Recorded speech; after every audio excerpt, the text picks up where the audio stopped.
back to the Whatnauts Reactor Core number 40. This week, we are talking all about The Suicide Squad, the brand new movie that debuted in theaters and on HBO Max. The new DC Comics movie by James Gunn. We are excited to talk about it and dive in. My name is Kyle Springer, and I am joined by Melissa Wilkinson. Hi. And Ignacio Rojas. Hey. Hey, indeed. Melissa, how are you? How's your week been so far? It's been doing fine. It's busy. I'm tired, but I'm eager to talk about this film. Yes, it's gonna be a busy week for me too. But I mentioned right before we started recording, I just bought those Cool Ranch Doritos flavored Lay's chips that we had on the captain's log. Surprisingly good. Yeah. Surprisingly good stuff. A little bit more subtle than I was expecting, but I think I like that. So. Yeah, you can really put them away. It's a dangerous bag of chips to buy for yourself as a single person. Indeed. Ignacio, what have you been up to this week? Not much. A couple of classes since I'm back now to school. Other than that, school stinks. Been chilling. Yeah, like I said, I've only had a couple of classes. So not that much. There you go. Back in school. Sounds about right. I think school for us still doesn't really start until after Labor Day in September. So a little bit of, well, yeah, is that right? No, it must be like the week or two before, I think. Yeah. It's usually when colleges around here.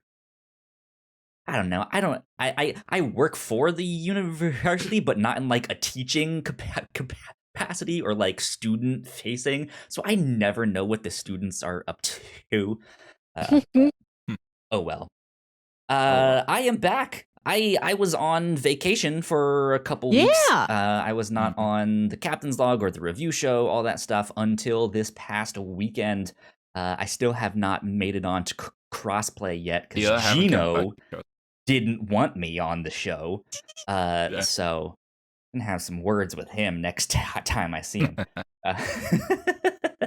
But we are here to talk about the Suicide Squad.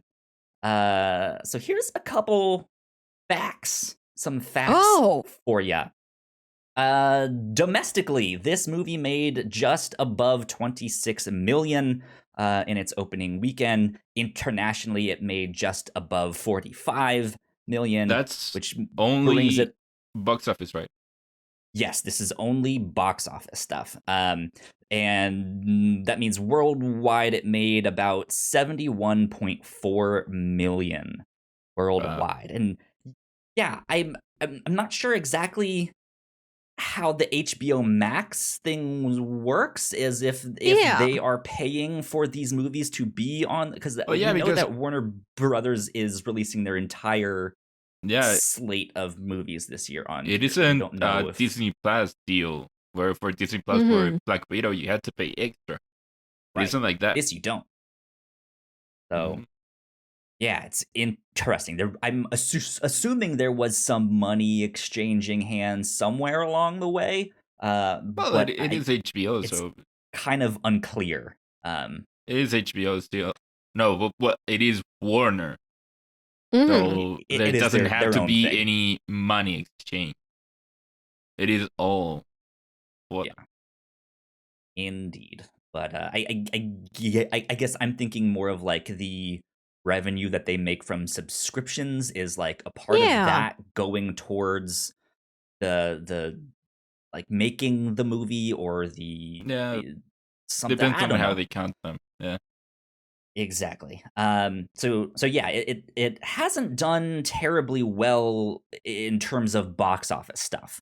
However, it was the second most viewed premiere movie on HBO Max, according to one of its executives. Taken. The top spot is supposedly held by Mortal Kombat, but they haven't released exact numbers yet. Yeah, so it has done well on HBO Max for the numbers that they've been getting with that stuff. However, this is also the second lowest opening weekend of a DC film. Wonder Woman 84 was the only one that was lower. I was wondering, which movie is that bad so that it was number one, considering this one was pandemic? And yeah, Wonder Woman. Wonder Woman did not do so hot, so. Those are the ones that have been released. Yeah, when people are trying to stay home. I don't think it's a reflection on her and her friends. I will say that the one above that is Birds of Prey. That did that. So, that's bad. I guess was the third one. Yeah, that one didn't have a great opening, but it was so good. It was, and that was also like a mid-February movie, so I think its theatrical run got cut short a couple weeks by the lockdown in March. Oh, yeah. I don't hold it against any of these movies. They all did fine. This is for opening, isn't it? Opening, yep. Yeah, so it would have still had its full opening. Yeah. So some interesting stuff. I think we can all agree, despite wherever the numbers might land, I think this was a wonderfully fun film. Yep. I think you guys should all go check it out. I think we're pretty much gonna have mainly positive things to say on this. So go check it out if you have not yet, because we are about to get into spoilers and do all of that stuff. But I guess just first, what were your guys' general thoughts? Melissa, let's start with you. I had a really fun time. This was the first big tentpole movie I was super looking forward to that I watched at home. There have been other movies I watched at home that I was excited for. I looked forward to Wonder Woman 84 or Artemis Fowl last year. But for this one, like, Jack came over, we had popcorn, we had like Sonic slushies, we had like a movie night, and it felt very special. And it was a great circumstance under which to watch this movie, which was so much fun. And yeah, exactly what you think it's going to be. Good stuff. Ignacio, what about you? General thoughts? General thoughts, it is probably one of the best, if not the best, DC EU movie that they've had. Not that there is much of a competition, but I think that it does help that it is coming from James Gunn, who, of course, made Guardians of the Galaxy 1 and 2, which are great movies. So it does help that he was involved, because I think he didn't only direct, but he also wrote the movie. So he did. It does, of course, help that is that. And for my experience, it was my second movie coming back to theaters after the long hiatus. And it was the one that that movie did feel like I'm back. We're back. The world is healing. It is slowly coming back to normal. And so that for sure helped my experience. But it was a great movie. It was a lot of fun. Good stuff.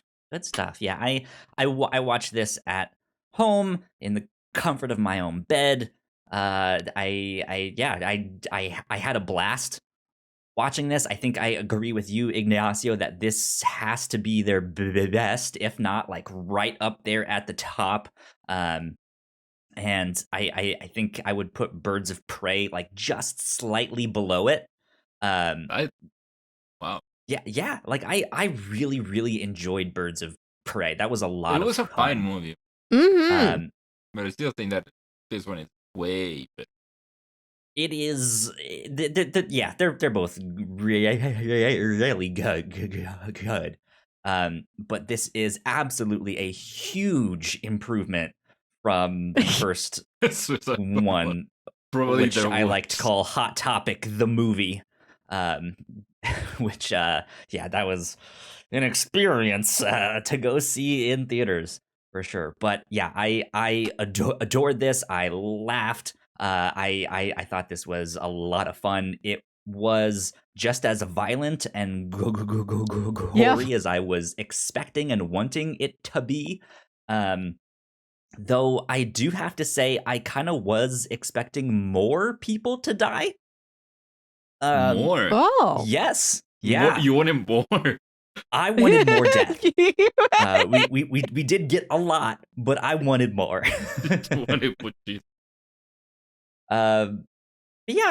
Yeah, I highly recommend this. I think this is a great example of someone using the Suicide Squad correctly.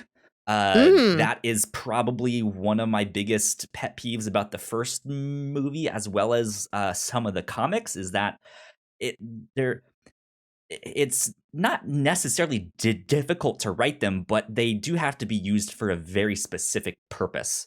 And I don't think that first movie really hit that, because it was a world-ending threat. And it was like, okay, if the world's going to end and you're going to tell me that Superman doesn't show up or that the Flash doesn't show up, like that doesn't make sense. And this felt more along the lines of, okay, they're doing something that no hero would go do because of the nature of what they're doing. What they're doing might be good, might not be good. We don't know exactly. And they operate in this gray space, right? That's just like, I don't really know. But yeah, it was good. I had a blast. A blast indeed.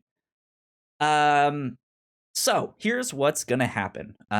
We are going to break for housekeeping really quickly. And when we come back, we are gonna kind of go through the movie with all spoilers and talk about what we liked and didn't like and all that stuff. I'm going to play very fast and loose with the recap stuff, so I'm not gonna go like beat by beat with all of that, but just some of the bigger plot points there. So that is what we will do when we come back right after this. We put a lot of hard work into the shows that we make, and yes, we make multiple different shows here at the Whatnauts, and we'd love it if you would check them all out. You can find out more information on our website at thewhatnauts.com, as well as your favorite podcasting platform of choice. When you type in the Whatnauts, all of our shows will pop up right there. Just don't forget to give us a nice rating and review if you like the shows. If you want to support what we do here at The Whatnauts, patreon.com/The Whatnauts is the best place to do that. You can support us for as little as $1 a month. You can get all kinds of exclusive content at the $3 tier. You can also get a shout out and thank you on all of our shows at the $5 tier. You can support us on Twitch by subscribing to our channel at twitch.tv/The Whatnauts, and we would love to have you all join us for our live streams and talk with us in the chat. And lastly, we have merch. If you want to grab yourself a shirt or a sweatshirt or a mug or something else, go to thewhatnauts.com/store to pick up some merch today. Okay. We are back. I'm gonna hit the spoiler button that we normally do on our review show stuff. So here we go. Bam, we are in spoilers. Spoiler mode activated from here on out. Well, let's jump right in. Sure. Jump right in. So, right off the bat, one of the first things that I love about this film is that it just gets you right into the action very fast. We basically learn that Amanda Waller is sending her Task Force X team, which is the Suicide Squad, into Corto Maltese to infiltrate and destroy this building called Jotunheim. And there's some project that has been happening there, some science stuff. Project Starfish that she wants to kind of bury and destroy. And so she sends in the Suicide Squad, which is led by Rick Flag, and their team gets to the beach, and all hell breaks loose. This is where the death starts. which is like the first 10-15 minutes of the film. So Ignacio, let's talk about the start of the film. How did you like the just right away everyone dies? Yeah, I wasn't expecting that. Of course, I think that if you're going to do Suicide Squad, you have to kill someone at some point. Like, someone's going rogue, and you have to show that there's actually stake as to why they have to do it, because if not, Amanda Waller will kill them. I wasn't expecting them to, because they had so many people assembled to make this one team, and they just killed the whole team. I was except for Rick Flag and Harley, they killed them all. And eventually Weasel. Of course, they couldn't kill them, but it turns out that all these people that felt like random characters were indeed like the Slipknot of the movie, which is they do not matter. They're just there to die. Yeah, which is strange because all the advertising and stuff was like Pete Davidson as whatever his name is, and this guy is that Nathan Fillion. We have Pete Davidson. We have Nathan Fillion. We have Flula. Yeah. I really admire the audacity. I was kind of hoping to see slightly more of them. Like, no, I want to see what Mongal really does. Let me see her in action. But a good choice, a good opening choice. Yeah, I had been watching, I'd seen one or two new rock stars breakdowns of the trailers. And they said, okay, if you look at the clips that we have just in the trailers and who's in them, it looks like the Suicide Squad will be divided into two teams. Looks like we have an A team and a B team. So we see characters with some other characters and never with these other guys. And I thought it might have been we send one team in, it doesn't go well, and we send the second team in to get all of them out, or most of them out. I wasn't expecting, but two. Just two of them. Just go help Rick and Harley. That's it. Yeah. I wanted to see these two teams slowly converge towards each other on this little island. They were just distraction. I liked it though, and I really liked the opening credit scene after that set to the song "These Are People Who Died." Yeah, these are people who died. It was great. That I think was unexpected. I was expecting that carnage to be throughout the entire film. I was oh, we'll get Bloodsport and we'll get Peacemaker along the way, but I don't know exactly how they come in yet. And so I was like, okay, this is the team that we're with, and we're gonna do all of that stuff. And nope, they all just get killed immediately in the most ridiculous fashion. And that is what we learn, is that they were meant to be the distraction, which I know Amanda Waller is meant to be a hard line B word. Just she will do what she needs to do to get her stuff, and she absolutely was in this film, which was phenomenal. But to send Rick Flag, to send his team in as the distraction, that's ballsy. That is well, Rick, you could have been killed too. She can expect. I was not expecting that. Yeah, I think that the Weasel scene, when he just drowns, drowning, I think that does a great job of establishing the tone of the movie. It is gonna be funny, and also people are gonna die. Yeah. Did anyone see if he could swim? No, I checked out that he could swim. I also want to say I love TDK. I love that. Number one, he's drinking a Pib. Excellent choice. Love to see some Pib representation in entertainment.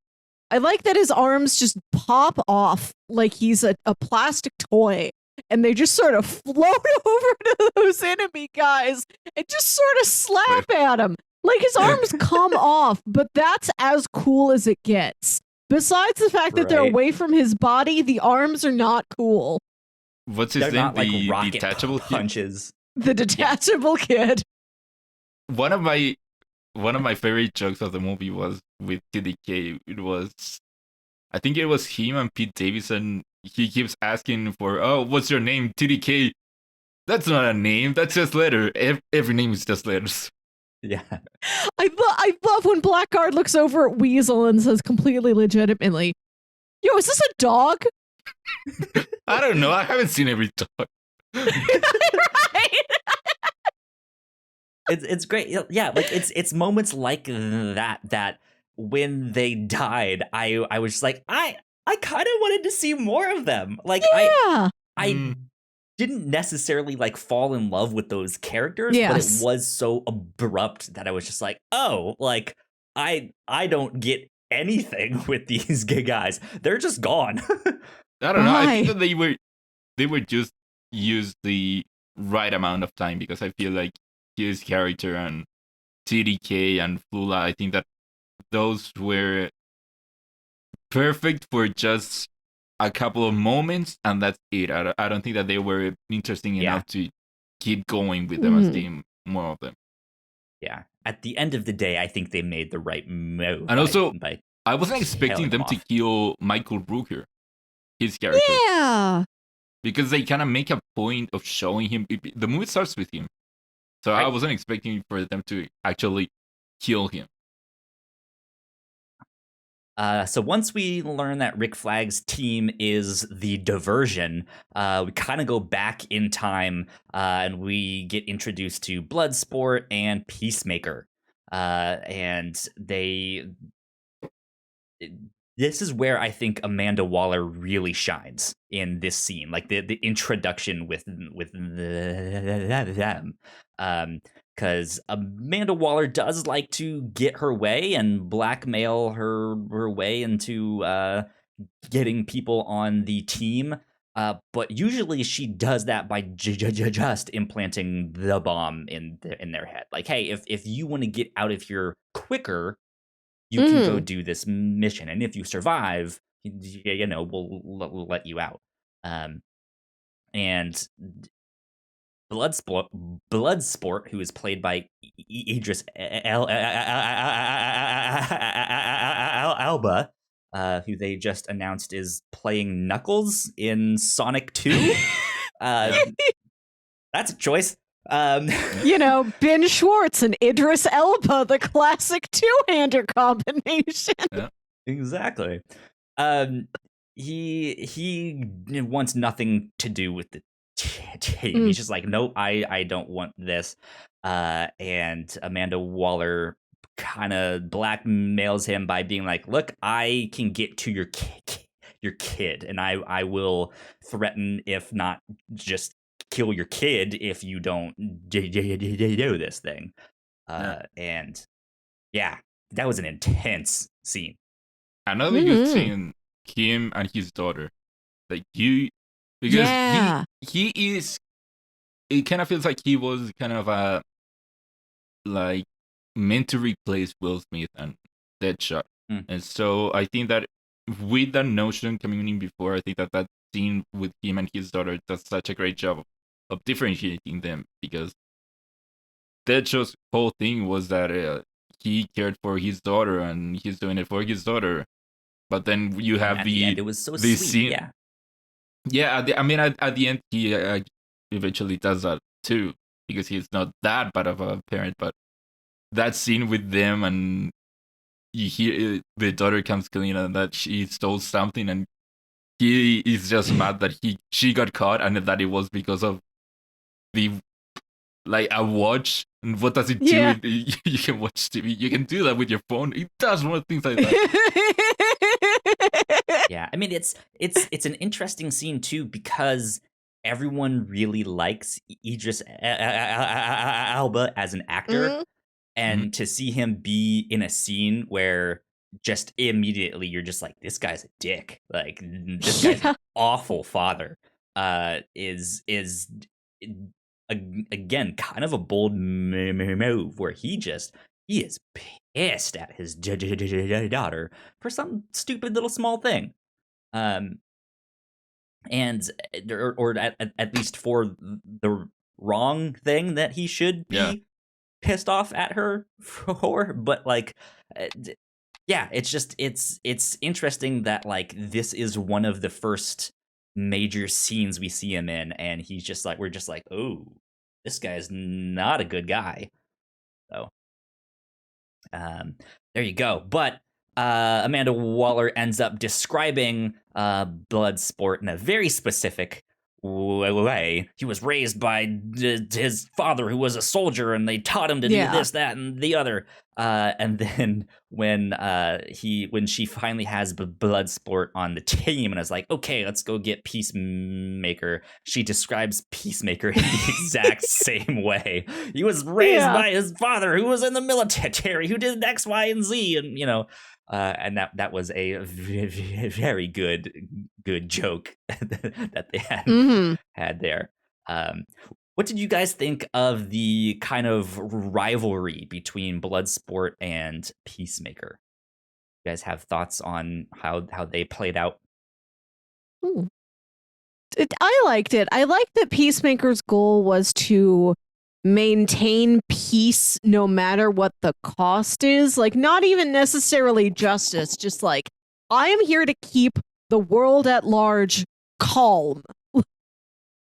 So even if there's some terrible injustice, like, I have to hide it just so that people don't like lose their minds to know that this was real or something like that. I liked how specific his goal was and how specific his creed was. Well, the one line that tells you who his character is, that best exemplifies it, is, I love peace so much, I'm willing to kill every man, woman, and child. Yeah. Mm-hmm. Yeah. So we end up seeing these two teams. We see Bloodsport leading this second team into the jungle, but as shit goes wrong for that first team, Rick Flag gets captured, Harley gets captured, all that stuff. So they have to go save Rick Flag, and they do, and they have this great scene where Bloodsport and Peacemaker are trying to one-up each other by killing people in all these different ways. And they wipe out this whole encampment, and then they find Rick Flag, and he's fine. He's chilling. He's sipping tea with someone there, and he's just like, "Oh, hey guys, why are you here?" And they're like, "We were told to come save you," and then the people that they thought they were saving him from turns out to be just like local rebels who saved him. And how come my guys didn't tell me that you came in? How come my guys didn't tell you came in? We didn't see them. Yeah. I want to go back to one of my favorite jokes, which is when Amanda's assembling the whole team. She's got Bloodsport. Yes. Yeah. It's like Bloodsport, Bloodshot, Deadshot, Deadpool. Like, there's too many names like that. She's got Idris Elba. She's got Peacemaker. Really she's got Ratcatcher 2, my princess. She's got all of them in that room when making him watch the slideshow. She's telling him about Operation Starfish. And John Cena says with this perfect, like, dead serious line reading, starfish is a street term for butthole. Do you think these things could be related? Yeah. It's great. they just like it's stuff like that. It's that, and the like, is this a dog? Like it's lines like that. Like, it's not even necessarily like funny like jokes that they're doing. Yeah, it's just the straight laced delivery of exactly the fact that it's just like, oh my god. In these people's heads, what they're saying could be completely real. As far as Peacemaker knows, maybe this is a butthole-related secret government project. Blackguard has not seen every dog. These are real to them. Right? Yeah. So I liked their dynamic. I liked the kind of rivalry between them. And that ends up later on in the film kind of being one of the like points of tension, which we'll get to in a bit here. But so they end up rescuing Rick Flag. Then the movie kind of switches over to Harley. Who in the opening scene ended up grabbing this giant staff that one of the characters had, and just like I don't know Javelin's why. Javelin. Yeah, Javelin's Right? Javelin. Yeah. And he was like he was about to say like you are the only one who can hold this staff because, and then that's when he No, it's dies. I want you to carry this for, and you imagine he's saying, carry this for me. I am about to die. Here I die in the middle of the sentence, and she doesn't get it. And she's like, carry it for who? For what? Why? Yeah. So she just has this spear for like most of the movie. Excellent choice. Just like, I don't know why I have this, but I do. But she ends up in a weird turn of events, like the people of Corto Maltese kind of idolize her as this like rebel who sticks it to the American government and all sorts of stuff. So they kind of treat her as royalty. And the leader of the country is this younger guy who wants to shoot himself up in the approval ratings of his people. So he's like, hey, marry me. And she's just like, you know what? You're hot. Why not? Yeah. I want to give a shout out to the movie because it actually used people that actually speak Spanish. And they actually committed to speaking Spanish. Also, one thing that I want to point out is that I don't think you guys would ever catch on to this, but it is a bit clear through the accents and the words used in the movie that it is kind of based on Argentina, because all these people have Argentinian accents. The president himself had an Argentinian accent.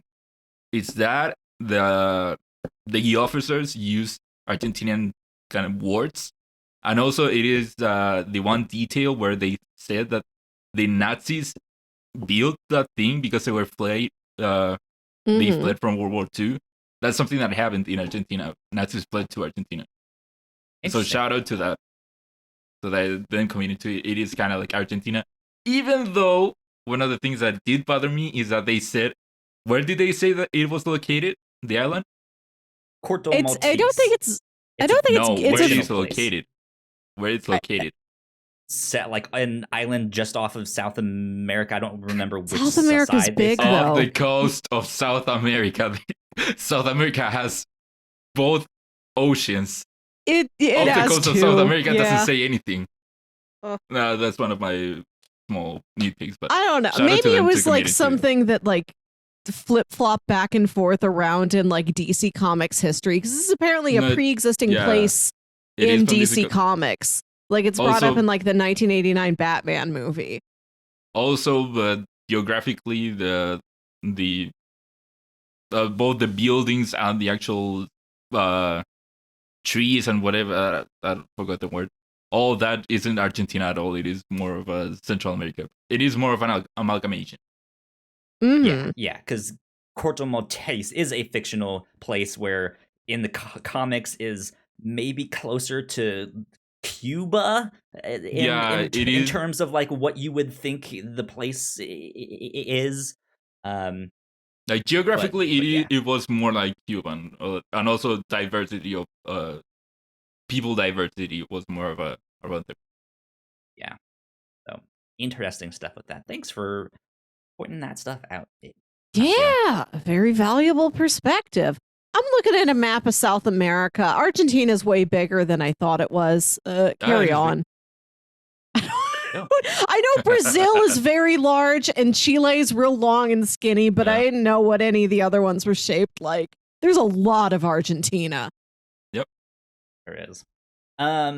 Yeah, so Harley is like, yeah, sure, why not? I'll marry you. But then I don't remember what it is exactly he says, but he says something, and she's just like, no, shit, he says, gotta murder you now. He starts talking about this story of Jotunheim, how again the Nazis came in and built it, and how it was used by the leaders, the previous leaders, as a place to send their people that oppose them, the press and their families and even their children. And so he said that now that he's in power, he's gonna do the same thing even with children.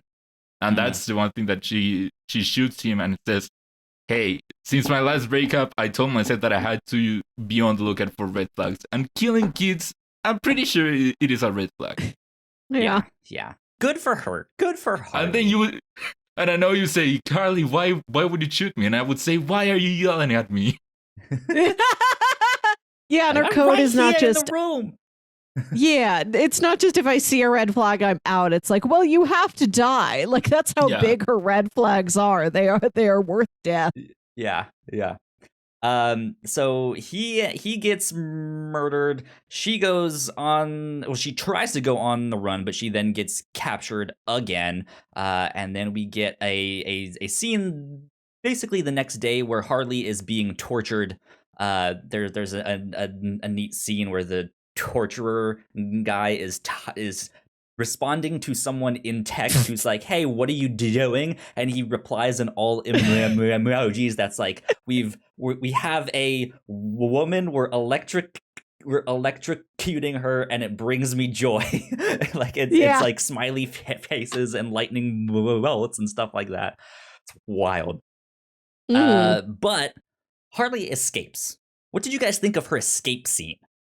This is the highlight of the movie for me. This is the best part. It reminded me a lot of the scene in Guardians 2 where Yondu is breaking out, killing all his mutineers there in the ship. The come a little bit closer scene. This felt like the spiritual successor to that, where it's like, okay, Melissa, we've taken a song from your childhood specifically. Was I provided the song Just a Gigolo at perhaps too young an age? Sure. But it was a song I remember hearing a lot. My dad had like a best of Louis Prima CD. I was going to say, like, who did this to you, Melissa? It was like, here, Melissa, I think you'd like this song. Just a gigolo. It was just an entire best of. There were like 25 songs on there. I'd hop around. I remember listening to this CD on my own, even when my dad wasn't around. I don't know. The 8-year-old me could work with Louis Prima. But it's, again, just like come a little bit closer. It's like, we're going to take this song that you heard a million times as a kid, have never really thought about in your adult life, and we're going to set this incredible, dynamic, vivid, visceral action scene to that song. Visceral, but colorful.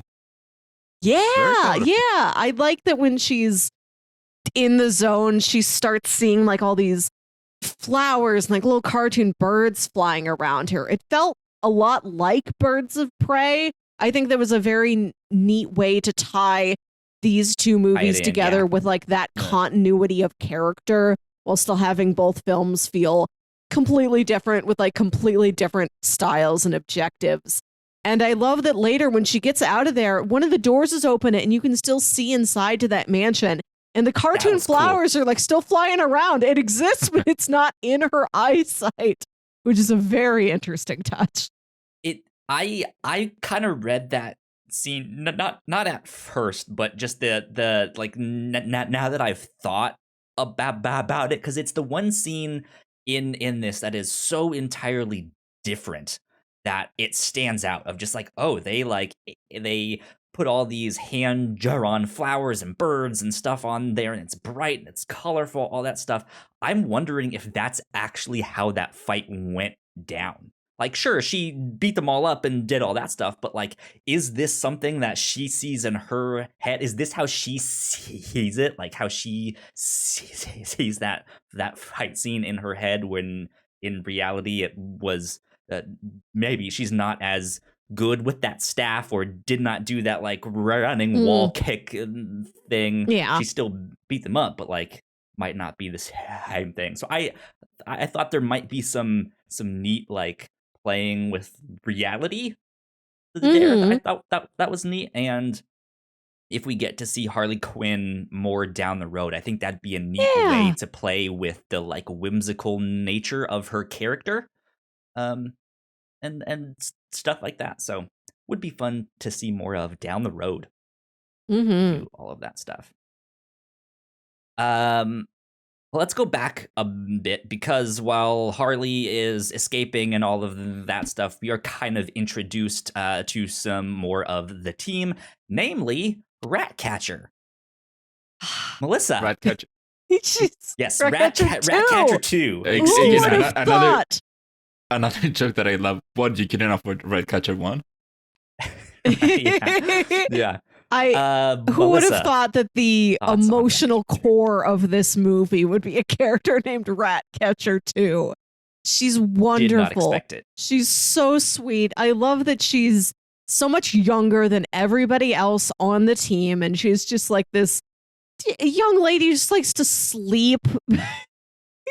But she's not a brat. She's like got a lot of heart. She's very caring. She wants to be friends with these people. If she's stuck in these circumstances with them, she tries to believe the best in them. She loves her rats. She recognizes the power of rats and saves the day with rats. Yeah, she's also the one that kind of calmed King Shark. How did you say his actual name? Nanawe? I think so. Yep. Nanawe. Yeah, I'm just so used to calling him King Shark in the comics and stuff like that. But yeah, Nanawe is hungry and tries to eat Ratcatcher 2. And she ends up. Yeah, he's God, King Shark, great character. And what makes it better is that he's voiced by Sylvester Stallone. Yeah, that makes it so much better. Nums. And I know Steve Agee did the like on-set not mocap but like stand-in. Steve Agee's huge. He's such a tall guy. So I thought, he's got a wonderful voice too. I'm like, his voice would be hysterical coming out of a big shark man. Yeah. And I was a little disappointed when I heard just that it wasn't going to be him, but Sylvester Stallone is an excellent choice to be a king shark.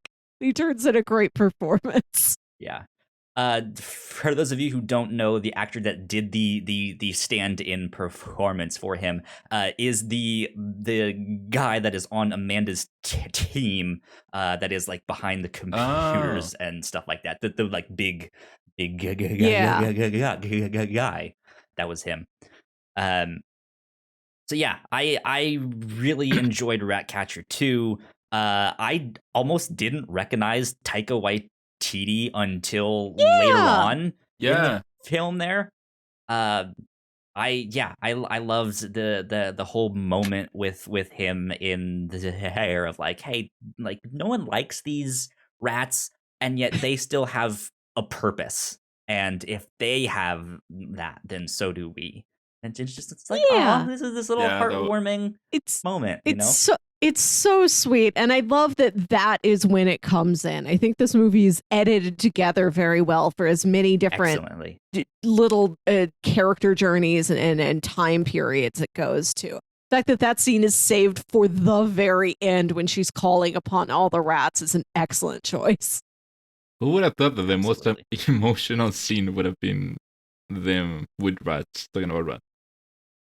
Wild, because I'm probably more like Bloodsport than just like, oh my god, it's a rat. I hate these are gross. I don't like them.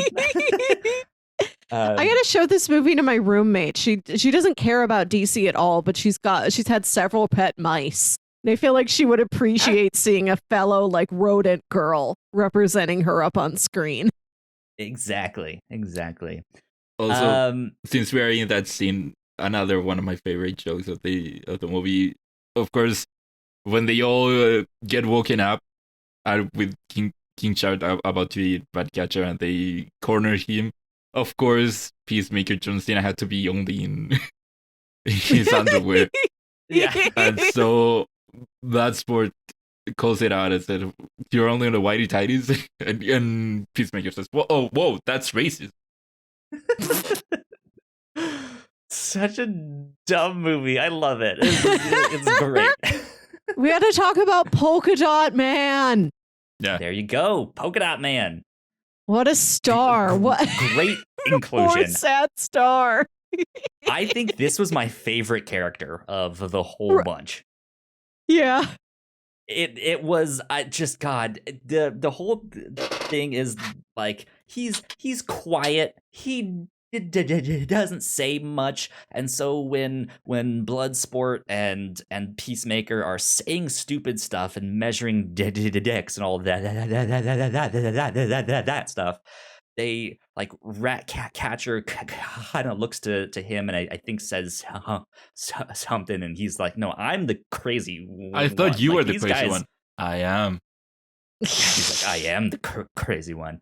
But yeah, it seems like he's gonna be one of the throwaway characters that dies really early on in the film. He has a great moment by the end of this film. He has his suit with all the polka dots, but we learn that he's infected by this like extraterrestrial virus that makes these like big bumps and stuff grow on them, and he has to expel them, I think, twice a day is what he said. So specific and clinical. Yeah, he just has to expel dots. He either vomits them up or he can like shoot them off of his skin, and then they act as these like little corrosive bombs.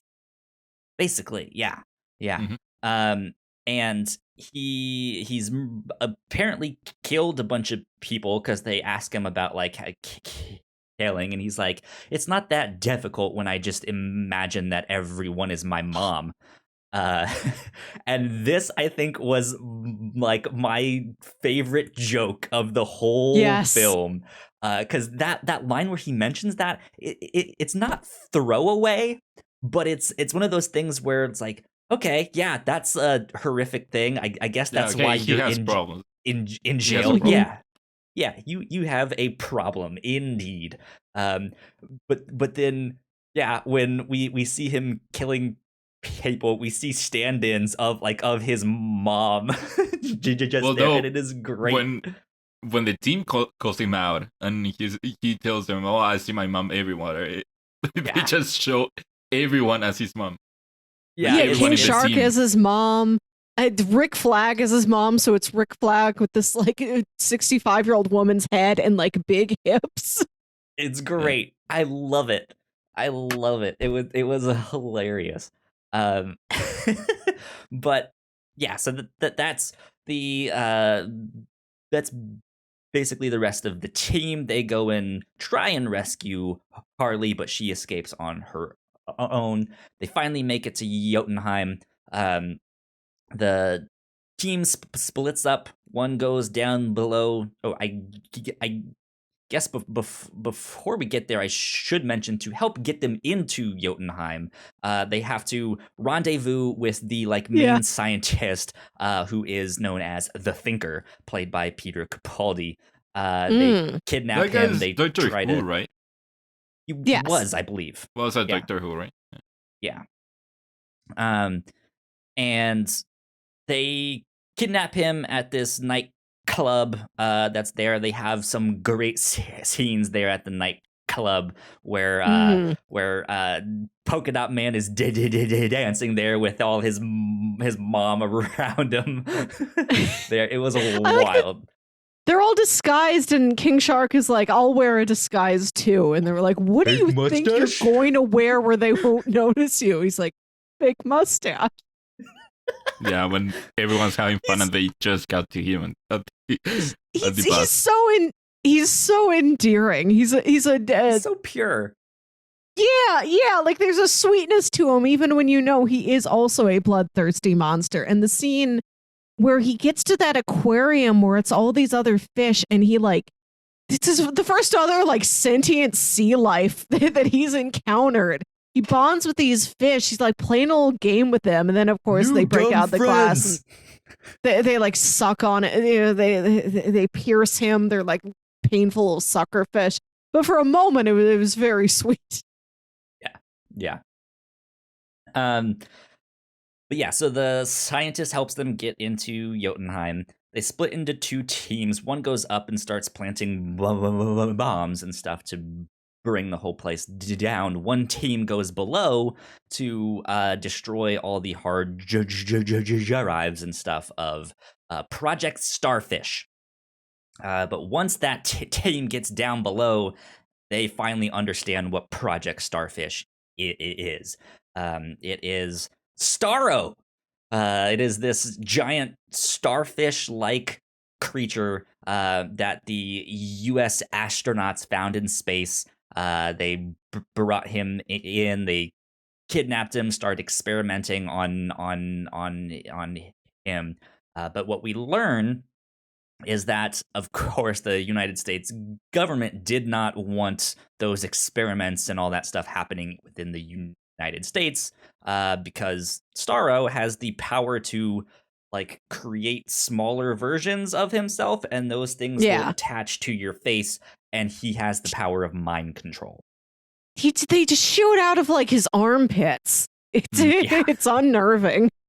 Yeah. They showed earlier in the movie how, I don't know if it was when Harley was talking to the new president, but they showed how they found Starro, and I found it so weird that astronauts found him, but somehow it got to Corto Maltese, and that I thought it was weird, but then of course they explained that it makes sense because the United States found them and they didn't want him in their own soil, so where did he send them?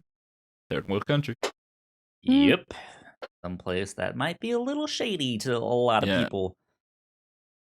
But so the experiments were happening here in Corto Maltese. They're experimenting with mind control and stuff like that. And we see some real horrifying stuff in that lab. Yeah. People the guy who's just a torso? Yeah, like half of his body missing, all of that stuff. The one with the thing like ripped off his face. You can see the like musculature in his face and stuff. Disgusting stuff. And they end up realizing that the mission is not to destroy this building per se, but it is to cover up the fact that the United States was involved, period. To me, here it is where it finally makes sense why it is the Suicide Squad doing it, and why not like Superman or the Flash or whoever. Because, of course, if it was a superhero, they would have wanted to kill Starro and, of course, show everyone what happened. But they are going to employ bad people because they're going to do something that's bad, which is cover up what happened. Exactly. So there it makes sense as to why it is the Suicide Squad. Exactly. I mean, it would make sense for them to be like, hey, we need to go blow up this building, and Superman just to be like, yeah, no, thank you. Like, I got better things to go do. So it still makes sense that they're there, but it's real thin, right? And so it is like, once they learn this extra detail that it's not about just destroying this building, it's about hiding the United States' involvement in these horrifying experiments, then it's just like, yes, they nailed it. This is what the Suicide Squad should be. Like, this is the kind of stuff that they need to be doing. Not these like big world ending stuff. They might have to deal with something like Starro from time to time. They are supposed to be a black ops team, but since it is criminals that comprise the team, the United States can just be like, yeah, we've never heard of them. Yeah. I don't know. We can just leave them there. But yeah, that was incredibly satisfying to me, because I really enjoy the post-crisis comics of the Suicide Squad, which is the run on the comics that made them what they are, that made them what we know them as now. And that run really nailed all of that stuff. Whereas more modern runs sometimes have issue with that and still try and do the like, it's a world ending threat, send in the Suicide Squad because no one else will save the world. It's like, that doesn't make sense, but good stuff there. Somewhere around here is another scene I really like. We haven't talked much about what's going on over there at like Suicide Squad HQ, where it's like Amanda Waller and dollar people behind the computers, Steve Agee and others. And she's continued when Bloodsport, Idris Elba finds out about this whole secret, and like they've got a tape. Like they've got a tape that shows this proof, and him and some of the other squad mates are like, we got to get this out to the people. They need to see what this is. We need to expose this. And it starts threatening him like, I could kill your daughter. I could kill you guys with like it was them going to fight Starro. Yeah, he didn't want them to fight Starro. Right, that's it. Yes. Yeah, she's like, he's using the information as leverage. Yeah. She's like, just let Starro tear the city apart. Like it's worth the damage for us. It's fine. But she's that's also screaming at them, really yelling what the them. Suicide Squad does. Like they're not really there to like fight, these big extra things. They're meant to be getting in and out. So. Yeah.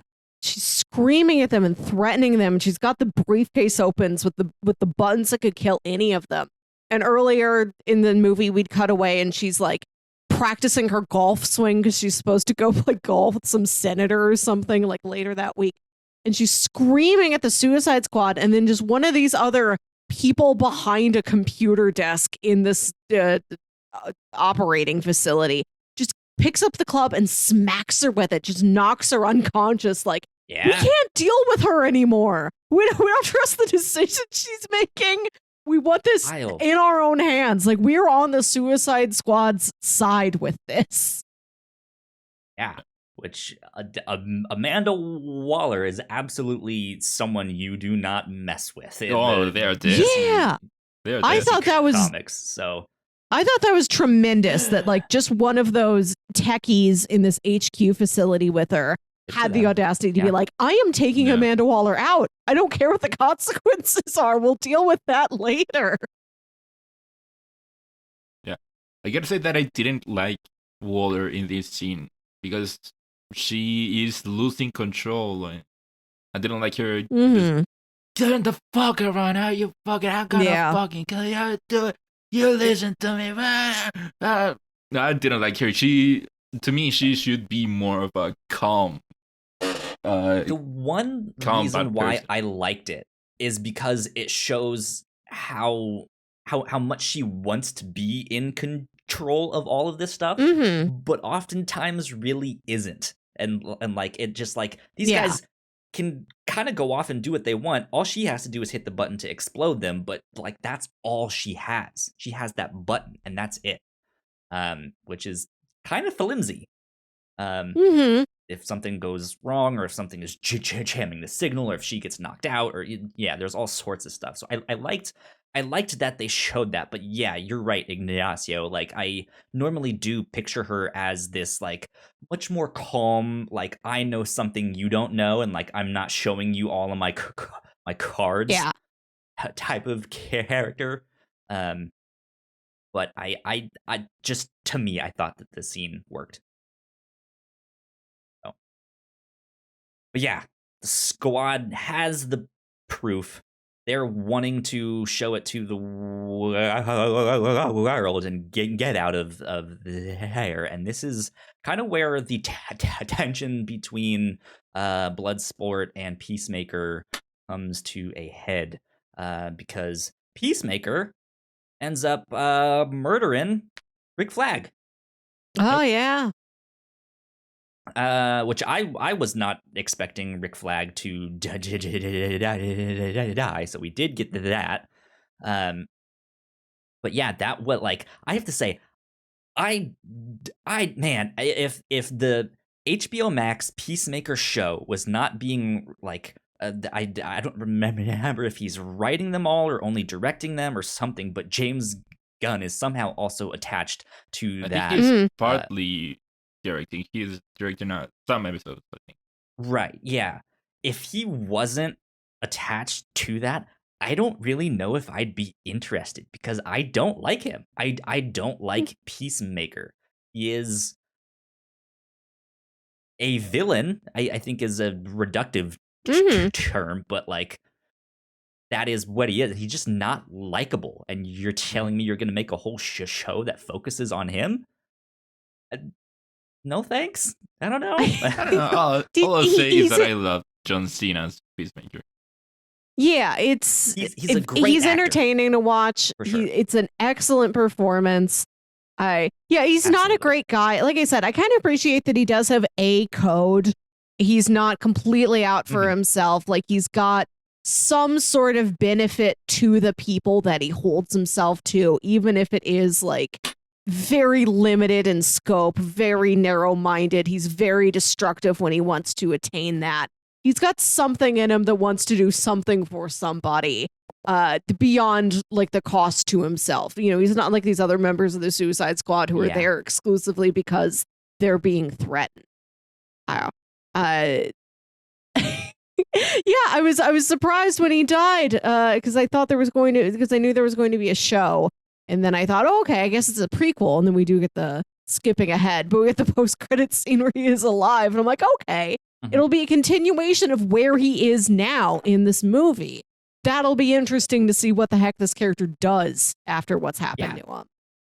Yeah, I'm iffy on the show, but he's not completely lost. I don't think, right? It's not like I am swearing off this show forever just because I don't like him. But it is just like, oh man, I really don't like this guy. He has an uphill battle to fight with that. So, but yeah, so then Bloodsport confronts him when the two teams finally meet after they blow up the building on all that stuff, and Starro has finally escaped, and he's just starting to rampage, and Peacemaker and Bloodshot fire their guns at one another, and there's a good callback to the using smaller. I was about to do this, and that is exactly the kind of thing that I should do when talking about the Suicide Squad, right? There's a nice callback to using the smaller bullets and stuff like that, and it nicks his neck.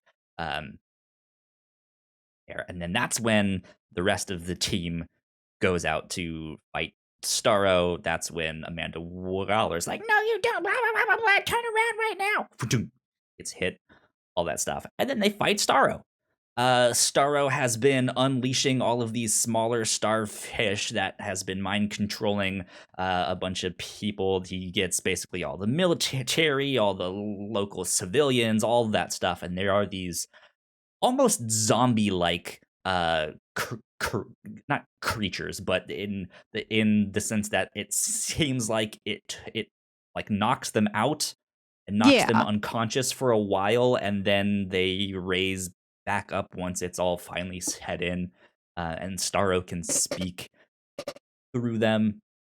But yeah, then we see Bloodsport really starting to act like a leader and being like, okay, you go up there, you go over there and do this thing. And I loved that scene. I thought that was wonderful.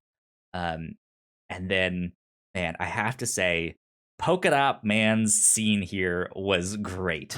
This is one of my favorite scenes in the whole film, because again, he's picturing Starro as his mom, so we get big this like mom. 60-foot big mom, just like smashing things, and it's great, it's wonderful, and he just starts shooting his dots and stuff like that, but he ends up biting the dust as well. And things aren't going so hot for the team, which is when Ratcatcher comes into play. Ratcatcher 2. Melissa, describe what happens. What happens here? She's got this like little wand that she pulls out, and it can like call rats to her from a distance. She has like a Beastmaster power, but for rats only. And they're fighting Starro in the middle of this city. And she's like, this city doesn't belong to you, and it doesn't belong to us. It belongs to them, and then calls up miles of rats, a swarm of rats. They can just all completely take over and devour Starro in like numbers alone. And Harley at this point has also figured out, I know why I was given this javelin. And you can see it coming. You see just like architecturally where she is in the city is like she's on Starro's eye level. Like we all know where this is going. That shot when she's like climbing up to the top of that ledge was great. As like Starro is off in the distance, but the like roof has this like small narrow walkway that is just going out in the distance, and you can see it like lift up at the end, and you're just like, oh, she's gonna run down, jump, and stab him right in the eye. It was a great shot there. So. Yeah, and she stabs in the eye, and he's got this like weird watery, I don't know what's inside an eye, but I thought it was less water than this and more like eye meat. But she stabs into his eye, and then she's yeah. The Starro's eyes don't work like our eyes, but she's floating in this like internal pool with like all of these optic nerves, and she has this beautiful, like very serene moment. And then all these rats come flooding in after her and just like eat Starro from the inside out. Yeah. Then she's swimming in like blood eye water, but it's Harley, so she's like still having a pretty good time. Well, that's the thing, is she's holding the staff for the entire film. It's a javelin. Run out, stab him. Javelins, yeah, it's a stick with a sharp end. Javelin. Yeah, his name wasn't staff, Kyle. His name was he javelin. Give me the staff for a reason. It isn't staff, it's a javelin. Exactly. That's why he didn't give it to me. But yeah, she stabs him in the eye and is like floating in there. And then that's it. Does nothing else with the thing. And like there was no reason for her to actually have that thing, because the rat still got inside. It got her through though. And when she was in there, you can tell she's like, I like this. I just want to chill for a moment. Exactly. Like she had nothing to do beyond just like, this is nice. I like this. I feel like it was her actively choosing to not do anything. Like she's like, nah, I'm not going to do it anymore. Like the narrative didn't take action away from her. She chose to decline action. That's fine. Yeah. I'll accept that. Yeah. Also, the rats eat Starro. What's the name of Ratcatcher 2's friend rat? Sebastian? Sebastian, yes. Yeah, shout out to Sebastian. It was great, the whole movie. Every time amazing how he saved the Avengers, right? Amazing. Saved Ant-Man, got him out, which led him to... Oh, okay. I got it now. Saved Gusteau's restaurant, all the mini powers, all the mini deeds of rats. Yeah, no, but seriously, I love Sebastian in the movie. Every time, is that rat waving at me? Why is that rat waving at me? Oh, I think he just was waving. Sebastian was amazing. But yeah, they end up beating Starro. That's kind of it.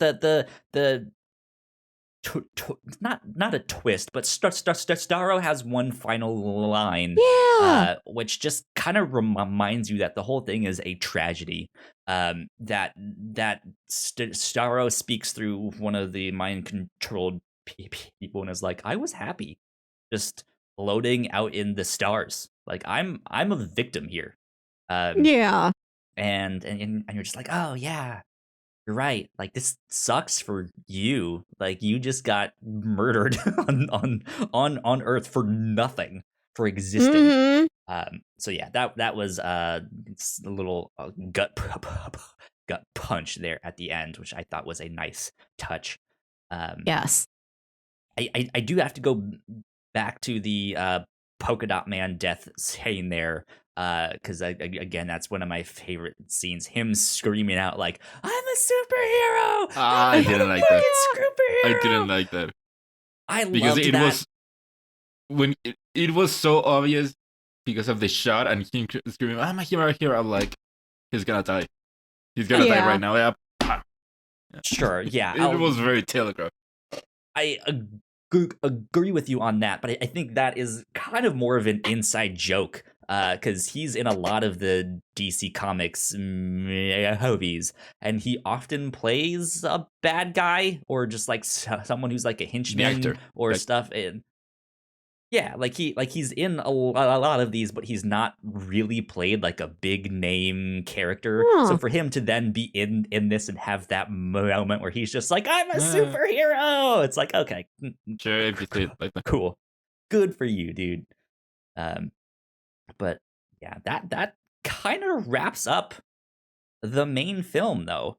There are 2 post-credit scenes. We have kind of mentioned them. The first is immediately right after the end title card, and we go back to that initial beach in which we see Weasel dead, but then he's not dead. He starts coughing up some water and rises back up, and then like waddles off into the jungle. We don't know what he's gonna do there. I did see someone point out that when we first meet him, there is a joke about him potentially being a werewolf. And they're just like, oh, no, he's not a werewolf. But in this end credit scene, when he rises, it's a full moon in the back. If you notice there. So who knows if that was purposeful or not. But Weasel is still alive. Weasel, all the motion cap and all that stuff was played by James Gunn, or no, by Sean Gunn, right? Yeah. Sean Gunn. We also see Sean Gunn in the name. movie. As Calendar Man, I think. Yeah. As Calendar Man, yeah. Excellent stuff with that. Yeah, I loved his little awkward, my gosh. huddled. What a physical performance! It was great. And then the second end credits scene, Melissa, I think you were the one that mentioned it. Is that we do see Peacemaker in the hospital, and then 2 of Amanda Waller's crew, I'm assuming now not members of the crew, considering the mutiny, that they need Peacemaker to go save the world, which is the introduction to his HBO Max show that is coming down the road. Those actors are apparently confirmed to be in the show. Yeah, they will be in the show as well. So yeah, I loved this. I thought this was great. I thought this was. I'm glad it was rated R. I think you can't really do Suicide Squad how you probably should without it being rated R. I thought it was hilarious. I thought, it was shot incredibly well. The music was phenomenal. And not as much of like a specific theme behind the music. It was a little more scattered than what you see on Guardians of the Galaxy, which I liked, but still just as effective. So great stuff. Yeah, I liked the score for this movie a lot. Whenever the score started up, I thought it was just a song I wasn't familiar with. I'm like, oh no, that's the score. It sounds like songs. This is a very abstract thing for me to say. I don't know anything about music. This is a score that really stuck out to me. And the song that played over the original like DC Comic-Con at home promo from last year, that song plays over the end credits of this movie. And I was happy to see that little bit of continuity. There you go. Indeed. I think, so I mentioned at the start that I feel like I wanted more death. I think for me, having the inclusion of characters like Calendar Man, who makes a cameo, behind him was Double Down, I think was the character's name, who can like rip off his skin and they're playing cards and stuff like that. Oh yeah, toss them. And then there was the girl, I don't remember her name, in Lockup, Kaleidoscope, like her. She looked like she had like a stained glass kind of look to her. Like, to me, I was hoping for more so an inclusion of those characters, and they would be there, and they would also die. Just these like random obscure characters that you don't really know much about. Because I feel like the fact that they weren't really involved, except to just make a cameo in the background, was like, well, why do we need them then? Like, well, why can't that just be a normal person, or just like, you don't need to make them as like, oh, that's Calendar Man, or oh, she must have some weird power or something. I don't know. To me, when I watched it, had no idea that that was Calendar Man, and I don't remember seeing any kaleidoscope or whoever. To me, it was just some random inmate there, and so knowing that it was Calendar Man, it is people with names. It to me, it feels more like an Easter egg than anything. Yeah, that's what they're meant to be, but I think that's also Suicide Squad's bread and butter is also villains you either don't really know or don't care about, right? And it's like, oh, we can kill them off. Oh, there's time left for Calendar Man to live and die. Yeah. I think my only qualm with the movie, I didn't find this whole like Corto Maltese rebellion angle with like all the freedom fighters in the jungle. I didn't find it very exciting, but the leader of that group was Alice Braga, who was in The New Mutants, which I know wasn't a film that people widely enjoy, but I really liked her performance in that. She was also a voice in Soul. And I was really taken by her voice performance in this. I'm like, oh, I'm happy to see her again. I've liked her in all the things I've seen her in. And she really doesn't get much to do. Like, I don't care about that storyline too much, but I would have liked just Alice Braga slightly more often. Interesting. Okay. Yeah, I think that the cool inclusion was unnecessary. And funny enough, you talking about her voice, I didn't like whenever she talked, because it's one of my problems with movies is that she doesn't speak Spanish. I can tell that she doesn't speak, or she knows Spanish, but it isn't her first language, so I could tell that. Good stuff. Ignacio, did you have stuff that you maybe did not like about the film? No, I think I said everything that I thought that I didn't like. I don't think there is one general thing that I didn't like. The one that gets closer is that the whole freedom fighter thing, it is unnecessary, but still it didn't bother me. So I don't know that I don't know small things that I mentioned, but overall it is a very solid movie for me. I agree. I thought this was amazing. Cannot wait for the sequel, which I'm sure is inevitable. To be wonderful. So who knows? Hopefully. Yeah, who knows what's coming down the line after Peacemaker, then over in the Marvel side, Guardians 3, and then the Guardians of the Galaxy Holiday Special. Yep, indeed. Never forget about that on the horizon. Good stuff. Well, yeah, I mean, if you've made it this far and you still haven't checked it out, go see this movie. Go watch it. It's great. I highly recommend it. But I think that will kind of about wrap us up for our spoiler cast on Suicide Squad. Melissa, where can the people find you? You can find me on Twitter and Instagram at Wilkywit. That's WILKYWIT. And listen to my other podcast, Saturday Morning Obscurities, where me and my brother Jams talk about weird old kids shows you feel like only you remember. There you go. And Ignacio, where can they find you? They can find me on Twitter at Ignacio Rojas B. That's IGNACIOROJASB. And if you guys want to stay up to date with me, I'm at YoKyleSpringer on Twitter. If you guys want to follow all of the stuff that we do here at the Whatnauts, we are at the Whatnauts on Twitter. So go like, share, subscribe. You guys know the deal.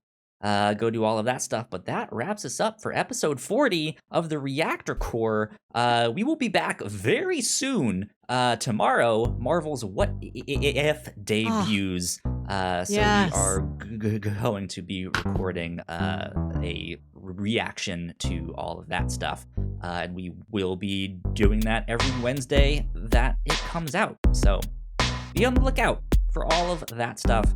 We will see you then. Bye. Bye.